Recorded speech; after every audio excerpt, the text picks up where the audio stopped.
Hello students, कई दिन से एक क्वेश्चन कुछ बच्चे पूछ रहे थे कि पढ़ते वक्त या बोलते वक्त कहीं कहीं जो आर्टिकल्स यूज होते हैं उनका उच्चारण कब करें, कैसे करें, क्या सही है क्या गलत है। कोई व्यक्ति ए बोलता है, कोई अब बोलता है, कोई दी बोलता है, कोई द बोलता है, समझ में ही नहीं आता उसमें से क्या सही है क्या गलत है, हम किसको फॉलो अप करें किसको फॉलो अप नहीं करें। तो आइए आज हम आपके इस डाउट और कंफ्यूजन को दूर करते हैं। आज इंग्लिश ग्रामर में हम आपके इसी चहेते टॉपिक को लेकर आए हैं जिसका नाम है pronunciation of articles. Pronunciation of articles. Students, articles chapter मैंने आपको पढ़ाया है, उसका वीडियो आपके पास अवेलेबल होगा। बहुत अच्छी तरीके से मैंने आर्टिकल्स को एक्सप्लेन किया था, आपको समझाया था और मुझे उम्मीद है कि आपको बहुत अच्छी तरीके से समझ में आया होगा। तो आर्टिकल्स के बारे में आपको याद होगा कि हमारे पास दो तरह के आर्टिकल्स हैं। There are two kinds of articles, there are two types of articles, that is indefinite articles and definite articles. Indefinite articles and definite articles. जिस तरह से नाम इंडिकेट कर रहा है, इनडेफिनिट यानी कि अनिश्चित और डेफिनेट यानी कि निश्चित। जाहिर सी बात है, इनडेफिनिट आर्टिकल्स जैसे इनका अर्थ बता रहा है वो आर्टिकल्स हैं जो अनिश्चित जो नाउन हैं उनके साथ यूज होंगे, और जो डेफिनेट आर्टिकल्स हैं वो डेफिनेट नाउन के साथ यूज होंगे, यानी कि जो नाउन खास होंगे, स्पेशल होंगे, निश्चित होंगे, उनके साथ ही डेफिनेट आर्टिकल का यूज होगा। इनडेफिनेट आर्टिकल्स में दो आर्टिकल्स आते हैं, ए और एन। इनडेफिनेट आर्टिकल्स में दो आर्टिकल्स आते हैं, ए और एन। और डेफिनेट आर्टिकल में एक ही आर्टिकल आता है, वो है द या दे। तो कुल मिलाकर के अगर हम बात करें तो तीन आर्टिकल्स हो गए, ए एन दी। ये तीन आर्टिकल्स हो गए। जब मैं आपको डिटरमाइनर्स पढ़ा रहा था मैंने आपको बताया था डिटरमाइनर्स के टाइप्स, काइंड्स, डिटरमाइनर्स के भेद।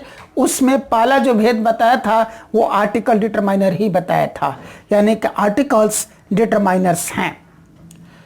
यह भी आपको समझाया था कि आर्टिकल्स डिटरमाइनर्स क्यों हैं। तो हम डिटरमाइनर्स की परिभाषा को देखें। डिटरमाइनर्स की परिभाषा में मैंने आपको क्या बताया था, ये वो शब्द होते हैं जो एफिक्सेस के प्रभाव से मुक्त होते हैं, यानी कि जिन वर्ड्स पर एफिक्सेस का कोई प्रभाव नहीं पड़ता है, जिन वर्ड्स में किसी भी एफिक्सेस का यूज नहीं होता है, ना तो उनमें प्रीफिक्स लगता है और ना ही सफिक्स लगता है, ऐसे जो एफिक्सेस के प्रभाव से मुक्त जो वर्ड्स होते हैं वो डिटरमाइनर्स होते हैं। और साथ साथ दूसरी शर्त ये होती है डिटरमाइनर होने की कि जिन शब्दों के बाद नाउन का आना निश्चित होता है, नाउन का आना आवश्यक होता है, जरूरी होता है, वैसे वर्ड्स को डिटरमाइनर्स कहते हैं। यानी कि किसी भी शब्द को डिटरमाइनर होने के लिए दो शर्तें पूरी करनी है, दो शर्तें पूरी करनी है। पहली शर्त है कि वो शब्द, वो वर्ड जो एफिक्सेस के प्रभाव से फ्री हो, उसमें ना तो कोई प्रीफिक्स लगे ना तो कोई सफिक्स लगे। और दूसरी शर्त यह है कि उस वर्ड के बाद कोई नाउन आना जरूरी हो, आवश्यक हो, कंपल्सरी हो। ऐसे ही दो शर्तों को पूरा करने वाले शब्द को हम डिटरमाइनर्स कहते हैं। और इन दोनों ही शर्तों पर ये आर्टिकल्स बिल्कुल खरे उतरते हैं, इसीलिए आर्टिकल्स क्या हैं, डिटरमाइनर्स हैं। तो आर्टिकल्स के जो टाइप्स थे, काइंड्स थे, उसमें पहला टाइप और पहला काइंड जो आपको मैंने पढ़ाया था वो थे article determiners. A and the article determiners हैं।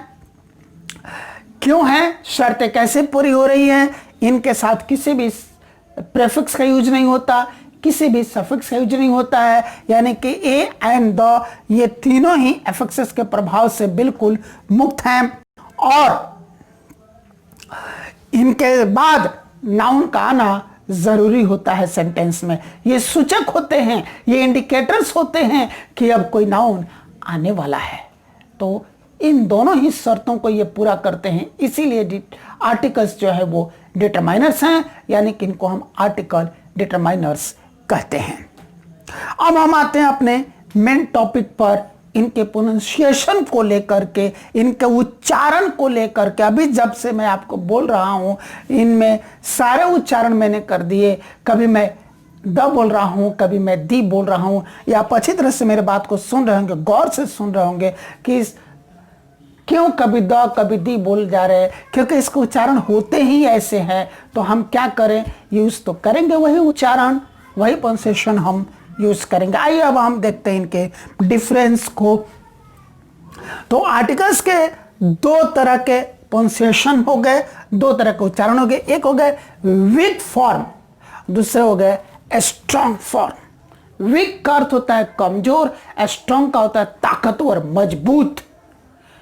यानी कि जहां कुछ वीकनेस झलकती हो, वहीं पर ये वीक फॉर्म्स में ये आर्टिकल्स के ये प्रोनाउंसिएशन यानी कि उच्चारण प्रयोग में आते हैं। और जहां पूरी की पूरी स्ट्रेंथ झलकती हो, ताकत झलकती हो, जोरदार दबाव और प्रेशर दिखता हो, वहां पर स्ट्रॉन्ग फॉर्म में उसका प्रोनाउंसिएशन होता है। जब वीक फॉर्म में आर्टिकल्स का हम प्रोनाउंसिएशन करते हैं तो ए को बोलते हैं अ, ए एन को बोलते हैं अन, और टी को बोलते हैं द या दे। देखिए यहां पर छोटी की मात्रा है, तो क्या उच्चारण निकलता है टी का, द या फिर दे। वीक फॉर्म में यानी कि जहां पर हमको किसी प्रेशर की जरूरत नहीं है, किसी वर्ड पर को स्ट्रेस देने की जरूरत नहीं है, ऐसे सिचुएशन में हम ये हल्के में यही उच्चारण कर देते हैं आर्टिकल्स का, अ, अन, द, दे। और जनरली ऐसा वीक फॉर्म में प्रोनाउंसिएशन तब होता है जब हम स्पोकन इंग्लिश में होते हैं, यानी कि नॉर्मली किसी से हम बात कर रहे होते हैं, अंग्रेजी में इंग्लिश में टॉक कर रहे होते हैं, या कहीं पर कोई लेक्चर या स्पीच दे रहे होते हैं, और वहां पर बिल्कुल हम लाइट होते हैं। तो ये लाइट यानी कि वीक फॉर्म में प्रोनाउंसिएशन इन आर्टिकल्स का कर देते हैं। चलिए, वीक फॉर्म में अ तो आपको समझ में आया, अन समझ में आया होगा कि ए को अ, ए एन को अन बोल लेते हैं। लेकिन टी के लिए फिर यहां पर दो उच्चारण हो गए, एक द, एक दे। यहां पर कंफ्यूजन क्रिएट होता है कि द कहां बोलें, दी कहां बोलें। तो जब किसी भी नाउन के पहले आर्टिकल यूज करना है, अगर उस नाउन के उच्चारण की शुरुआत, उसके प्रोनाउंसिएशन की शुरुआत किसी कॉन्सोनेंट साउंड से है, तब वहां पर इसका उच्चारण द होगा। और जब जिस नाउन के पहले टी का यूज हुआ है, इस आर्टिकल का यूज हुआ, डेफिनेट आर्टिकल का यूज हुआ है, और उस नाउन के उच्चारण की शुरुआत, उस नाउन के प्रोनाउंसिएशन की शुरुआत अगर किसी वावेल साउंड से होती है, तो वहां पर उसी टी का, उसी डेफिनेट आर्टिकल का उच्चारण हो जाएगा दी। क्लियर है? कॉन्सोनेंट साउंड से शुरू होने वाले नाउन के पहले अगर डेफिनेट आर्टिकल टी का यूज हुआ है, तो उसका उच्चारण, उसका प्रोनाउंसिएशन होगा द। और अगर उस नाउन का जो शुरुआत है, उसके उच्चारण की शुरुआत है, प्रोनाउंसिएशन की शुरुआत वो किसी वावेल साउंड से है, और उसके पहले टी यानी कि डेफिनेट आर्टिकल का यूज हुआ है, तो वहां पर टी का, उस डेफिनेट आर्टिकल का उच्चारण, प्रोनाउंसिएशन हो जाता है दी। एग्जाम्पल के लिए हम यहां पर समझते हैं, यहां मैंने लिखा है a dog jumps over an ape, the dog got succeeded in killing the ape. यहां हमने बोला अ डॉग, ये डॉग जो नाउन है, इसके उच्चारण की शुरुआत, इसके प्रोनाउंसिएशन की शुरुआत किससे हो रही है? Dog, dog, dog, dog means ड से, जो कि एक कॉन्सोनेंट साउंड है।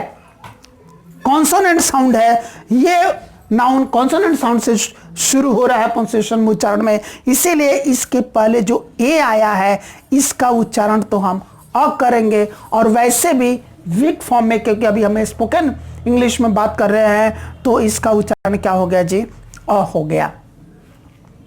फिर यहां पर हमने एप से पहले जो आर्टिकल आया ए एन ही आएगा। आपको आर्टिकल याद होगा तो मैंने आपको पढ़ाया था कि जब भी है ना किसी काउंटेबल सिंगुलर कॉमन नाउन का हम यूज करते हैं और उसके उच्चारण की शुरुआत किसी वावेल साउंड से होती है तो उसके पहले ए लगाते हैं। कॉन्सोनेंट साउंड से शुरुआत होती है तो ए लगाते हैं। तो यहाँ कॉन्सोनेंट साउंड से शुरुआत थी, इसीलिए यहाँ पर हमने ए आर्टिकल लगाया था। और यहाँ पर वावेल साउंड से इसकी शुरुआत होती रही, इसीलिए यहाँ पर हमने एन आर्टिकल का यूज किया था। लेकिन अब बारी आ गई उच्चारण की। हम वीक फॉर्म में अगर बात करें, क्योंकि यहाँ पर हमें स्पोकन इंग्लिश में एक तरह से टॉकेटिव इंग्लिश है जिसमें हम बात कर रहे हैं, तो यहाँ पर ये उच्चारण निकल रहा है ए के लिए अ और एन के लिए अन। तो कुल मिलाकर हम इसको कैसे पढ़ते हैं, a dog jumps over an ape. Next लिखा है the dog got succeeded in killing the app.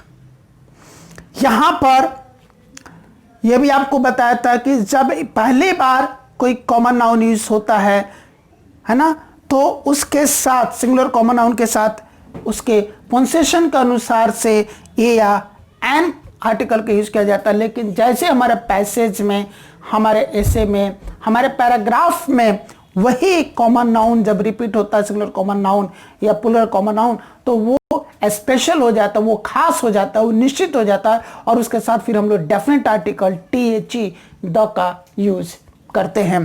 तो डॉग भी यहां पर रिपीट हो रहा है, एप भी यहां पर यूज हो रहा है। जाहिर सी बात है इसके साथ डेफिनेट आर्टिकल का ही यूज होगा, THE का ही यूज होगा। पर THE का अब बात करते हैं हम लोग उच्चारण पर, उसके पंक्चुएशन पर। तो उसका उच्चारण, उसका पंक्चुएशन क्या होगा। यहां पर डॉग, ये जो नाउन आया है सिंगुलर कॉमन नाउन, इसके पंक्चुएशन की शुरुआत एक कॉन्सोनेंट साउंड से हो रही है। और जब उसके पंक्चुएशन की शुरुआत कॉन्सोनेंट साउंड से होती है तो यहां पर THE का उच्चारण निकलता है द, इसीलिए यहां पर हम इसको द पढ़ रहे हैं। यहां पर एप जो सिंगुलर कॉमन नाउन है, यहां इसके साथ THE आर्टिकल का यूज हुआ है। और जब हम एप बोल रहे हैं तो इसके पंक्चुएशन की शुरुआत वावेल साउंड से हो रही है। एप ए आ रहा है ना, तो ये वावेल साउंड हो गया। वावेल साउंड से जब इसके पंक्चुएशन की शुरुआत होती है, उच्चारण की शुरुआत होती है, तो वहां पर डेफिनेट आर्टिकल का उच्चारण हो जाता है दे, इसलिए यहां पर हम दी बोल रहे हैं। तो कुल मिलाकर के इस नियम का अगर हम प्रयोग करते वीक फॉर्म में, तो इस जो दो लाइनें हमने लिखी है इसको किस तरह से पढ़ेंगे। A dog jumps over an ape, the dog got succeeded in killing the ape. अब हम बात करते हैं स्ट्रॉन्ग फॉर्म्स की। स्ट्रॉन्ग फॉर्म्स का प्रयोग हम कब करते हैं, जब इन्हीं आर्टिकल्स का यूज हम स्वतंत्र रूप से करते हैं, जब इनका उच्चारण स्वतंत्र रूप से करना हो। स्वतंत्र रूप यानी कि इन आर्टिकल्स के साथ किसी भी नाउन का यूज नहीं हुआ है ना, तो वो स्वतंत्र हो गए, इंडिपेंडेंट हो गए कि उनके साथ कोई नाउन अभी यूज ही नहीं हुआ है। ऐसे में भी इनके स्ट्रॉन्ग फॉर्म का उच्चारण होता है। और दूसरा है कि जब स्पीच में आर्टिकल के बाद आने वाले नाउन पर विशेष जोर देना हो, तब विशेष जोर देना हो, यानी कि वहां पर हमको स्ट्रेस की जरूरत है, वहां पर स्ट्रेंथ की जरूरत है, तब भी हम स्ट्रॉन्ग फॉर्म में ही इनका उच्चारण करते हैं। एक बार फिर से मैं रिपीट कर दूं कि जब भी हम आर्टिकल्स का इंडिपेंडेंट यूज कर रहे हैं, इंडिपेंडेंटली उनको हम प्रोनाउंस कर रहे हैं, उनका उच्चारण कर रहे हैं, स्वतंत्र रूप से उनका उच्चारण कर रहे हैं, यानी कि आर्टिकल के साथ किसी भी तरह के कोई भी नाउन का यूज नहीं हुआ है, ऐसे सिचुएशन में इन आर्टिकल्स का जो स्ट्रॉन्ग फॉर्म वाला प्रोनाउंसिएशन है, उच्चारण है, वही हम करेंगे। और दूसरा केस है कि जब हम स्पोकन इंग्लिश में हो या कहीं स्पीच दे रहे हैं, लेक्चर दे रहे हैं, कुछ भी कर रहे हैं, और वहां पर जब हम बोल रहे हैं और हम बोलते वक्त नाउन पर जब हम विशेष जोर देना चाहते हैं और आपको पता है नाउन है तो उसके साथ डिटरमाइनर आएगा और नाउन की कैटेगरी के हिसाब से वहां पर आर्टिकल डिटरमाइनर का भी यूज होता है। तो वहां पर जो आर्टिकल डिटरमाइनर का यूज होगा, चूंकि हम नाउन पर स्ट्रेस देना चाहते हैं, उसको हम विशेष महत्व देना चाहते हैं, विशेषता प्रदान करना चाहते हैं, उसको खास बनाना चाहते हैं, उस बात को हम जोरदार तरीके से कहना चाहते हैं, तो वहां पर नाउन के साथ जो आर्टिकल यूज हुआ है उस आर्टिकल के लिए उसका जो उच्चारण करेंगे, उसका जो प्रोनाउंसिएशन करेंगे वो हम स्ट्रॉन्ग फॉर्म में करेंगे। तो स्ट्रॉन्ग फॉर्म में क्या हो जाएगा उच्चारण? ए के लिए उच्चारण हो जाएगा ए, एन के लिए उच्चारण हो जाएगा एन और टीएचई के लिए उच्चारण हो जाएगा दी। ध्यान देना, यहां पर छोटी की मात्रा थी, यहां पर बड़ी की मात्रा है, यहां ये दी है, यहां ये दी, दी, दी। तीनों का उच्चारण एक बार मैं आपको बोलकर दा, दी, दी। तो यहां पर दी उच्चारण आ रहा है, ए एंड दी। चलिए अब हम इसका एग्जाम्पल लेकर के इस बात को समझते हैं। यहां पर मैंने लिखा है, 2-3 लाइनें लिखी हैं। क्या लिखा है? The president of USA is coming to India today. A union minister is ready to welcome him and Odell is ready for his reception. यहां पर हमने प्रेसिडेंट ऑफ इंडिया को विशेष महत्व दिया है, सॉरी प्रेसिडेंट ऑफ यूएसए को हमने विशेष महत्व दिया है कि यूएसए के प्रेसिडेंट, संयुक्त राज्य अमेरिका के जो राष्ट्रपति हैं, यूनाइटेड स्टेट्स ऑफ अमेरिका के जो राष्ट्रपति हैं, वो भारत आज आ रहे हैं, इंडिया आ रहे हैं। तो उस बात पर हम जोर देना चाहते हैं कि यूएसए के president, United states of America के प्रेसिडेंट, संयुक्त राज्य अमेरिका के राष्ट्रपति भारत आ रहे हैं, उस बात पर हम जोर देना चाहते हैं। इसीलिए वहां पर स्ट्रॉन्ग फॉर्म में हमने दी, टीएचई का उच्चारण किया, दी। तो ये बना the president of USA is coming to India today. The president of USA is coming to India today. फिर उनके स्वागत के लिए कौन जा रहे हैं? एयरपोर्ट पर उनको रिसीव कौन करेंगे, उनका स्वागत कौन करेंगे, वेलकम कौन करेंगे? तो हमारे कोई छोटे मोटे अधिकारी नहीं, हमारे एक यूनियन मिनिस्टर करेंगे, केंद्रीय मंत्री करेंगे। तो जो पद जा रहा है यहां पर हम इस पद को भी इंपॉर्टेंस देना चाहते हैं कि हमारे यूनियन मिनिस्टर, हमारे केंद्रीय मंत्री उनके स्वागत के लिए जाना चाहते हैं। इसीलिए यहां पर ए का उच्चारण अ नहीं करके हमने ए किया है, स्ट्रॉन्ग फॉर्म इसका उच्चारण किया। तो हम इसको बोल रहे हैं a union minister is ready to welcome him. फिर यहां पर हम इस बात को भी कह रहे हैं कि वहां तो वेलकम हो जाएगा, लेकिन उनका पूरा का पूरा जो रिसेप्शन होगा वह एक होटल में होगा, और जिस होटल में उनका रिसेप्शन होगा, वो जो होटल है वो पूरी तरह से सज धज के तैयार है, उसको हर मायने में रेडी कर दिया गया है। बस अब यूएसए के प्रेसिडेंट के आने की देर है और फिर उनका रिसेप्शन बड़े उत्साह के साथ होगा। तो इस बात पर भी हम जोर देना चाहते हैं कि होटल रेडी है, तो उसी होटल के लिए यहां पर एन जो आर्टिकल आया है इसका उच्चारण हमने अन नहीं करके एन किया है। तो कुल मिलाकर के ये कैसा हम इसको पढ़ रहे हैं, कैसे बोल रहे हैं? The president of USA is coming to India today. ये union minister is ready to welcome him and hotel is ready for his reception.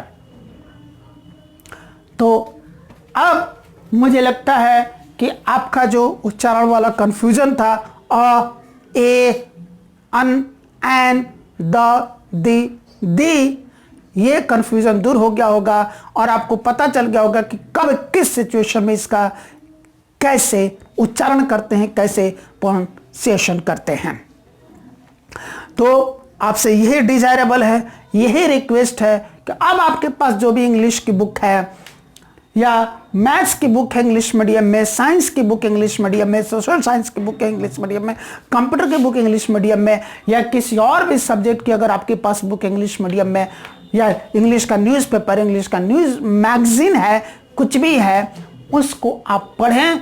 तो अब इन प्रोनाउंसिएशन का ध्यान रखते हुए पढ़े, और एक बार आप 1 दिन 2 दिन 4 दिन 5 दिन लगभग 1 सप्ताह, मैं चाहूंगा कि कम से कम 1 वीक तक आप इसके अनुसार, इन नियमों के अनुसार पढ़ने के प्रैक्टिस करें। फिर जीवन भर के लिए आप इसके लिए हैबिचुएट हो जाएंगे, अभ्यस्त हो जाएंगे, और फिर आपको सोचने की जरूरत नहीं पड़ेगी कि कब कहां पर किस आर्टिकल का उच्चारण प्रोनाउंसिएशन किस तरह से करना है। वो ऑटोमेटिकली सेट हो जाएगा। जैसे कि आप प्रैक्टिस करते करते साइकिल चलाना सीख लिए। जब आप शुरू में साइकिल चलाना सीख रहे थे तो आपका ध्यान कभी पेडल पर जा रहा था, कभी हैंडल पर जा रहा था, कभी सामने जा रहा था, कभी घंटी पर, कभी ब्रेक पर, इधर उधर ध्यान भटक रहा था, क्योंकि आपको उसका यूज करना था, तो ध्यान भटका रहे थे। लेकिन प्रैक्टिस करते करते करते करते आप इतने अभ्यस्त हो चुके, इतने हैबिचुएट हो चुके हैं, हैबिचुअल हो चुके हैं कि आपको ध्यान ही नहीं रहता। आप तो इधर कान में मोबाइल दबा करके बात भी कर रहे होते, साइकिल चला भी रहे होते, ऑटोमेटिकली जहां घंटी की जरूरत है घंटी बजती है, ब्रेक की जरूरत है, आगे का ब्रेक पीछे का ब्रेक को लगता है, पेडल चल रहा होता है, कहीं आप इधर उधर ध्यान नहीं भटकाते, सामने नजर होती है, इधर बात भी हो रही होती है, और आप साइकिल चला भी रहे होते हैं। ठीक उसी तरह जब आप 1 सप्ताह तक इस हिसाब से अगर पढ़ने का प्रैक्टिस करेंगे, तो प्रैक्टिस करते करते करते आप इतने हैबिचुएटेड हो जाएंगे, इतने अभ्यस्त हो जाएंगे, इतने हैबिचुअल हो जाएंगे कि फिर आपको सोचने की जरूरत नहीं पड़ेगी, और आप रनिंग स्पीकिंग में, रनिंग रीडिंग में और रनिंग स्पीच में आप सही जगह पर सही प्रोनाउंसिएशन कर जाएंगे। All the best.